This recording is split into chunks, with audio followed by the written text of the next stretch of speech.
அவன் யாரு? சுடுகாட்டுல இருக்கிறான். ஒரு நல்ல ட்ரெஸ் போட தெரியுதா? புளிதோல் எடுத்து மாட்டிக்கிறான், விபூதியை எடுத்து பூசிக்கிறான். அவளா ஒரு ஆளு, நீ ஏன் வந்து அவனுக்காக பேசுற அப்படின்ட்டு சிவபெருமான தகாத வார்த்தைகளால் பேசுகின்றான் தட்சன். அதுக்கப்புறம் சிவபெருமான வீரபத்திரன் அனுப்பி அந்த யாத்தை கழிச்சிட்டு, இப்போ அம்பாளுக்கு மனசுல ஒரு குறை இருந்துகிட்டே இருக்கு. சிவபெருமான இப்படி ஏராளமா பேசிட்டாரே நம்ம அப்பா, அதனால அதை தாங்கவே முடியலையே அப்படின்னு அதை கேட்கறதுக்காக அந்த யாகத்துக்கு வரா. கேட்கறதுக்காக சிவபெருமான போய் சொல்றா, உங்களை இப்போ ஏராளமா பேசுது, எனக்கு தாட்சாயின்ற பேர் வேற. ஏன்? தட்சனோட மகளா, அதனால அவரோட பேர் தாட்சாயி. அம்பாள் பல அவதாரங்கள் எடுத்திருப்பார்.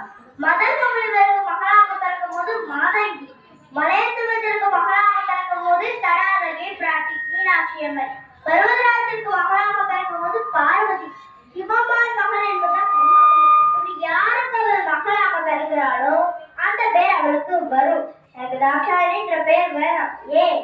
தட்சனோட மகள் அப்படின்னு அதுலயே இருக்கு, அந்த பேரும் வேணாம், அவதான் என் அப்பால அவரோட நான் வளர்ந்தேன், இந்த உடம்பு எனக்கு வேணாம் அப்படின்னு சொல்றாங்க. ஐயோ, உங்களை இப்படி ஏராளமா பேசுற அந்த தட்சனோட மகள் தாட்சாயினின்ற பேரை நான் சுமந்துள்ளேனே, மாதன சொற்கிற நாமமும் சுமந்துள்ளேன்.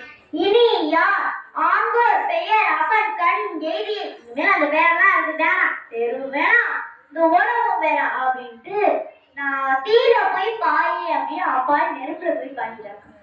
அந்த உடம்பை எடுத்துக்கொண்டு சிவபெருமான் தாண்டவம் ஆடிக்கொண்டே இருந்தார். எவ்வளவு நாள் ஆடலாம்? ஒரு நாள் 2 நாள்னா பார்க்கலாம். விடாம ஆடிக்கொண்டே இருந்தால் அம்பாள் தான் சக்தி. உலக ஏற்றத்துக்கு சக்தி வேணும். இவரும் அவரோட வேலையெல்லாம் விட்டுட்டு அம்பாளை தூக்கி வச்சு தாண்டவம் ஆடிக்கொண்டே இருந்தார். விஷ்ணு பார்த்தார், திருமால் பார்த்தார்.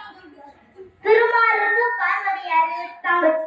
இது எப்பதான் முடிவுக்கு வரும்? தங்கை நெருப்புல பாஞ்சிட்டா அந்த உடம்பை எடுத்துக்கொண்டு இவர் ஆடிக்கிட்டே இருக்கிறாரு.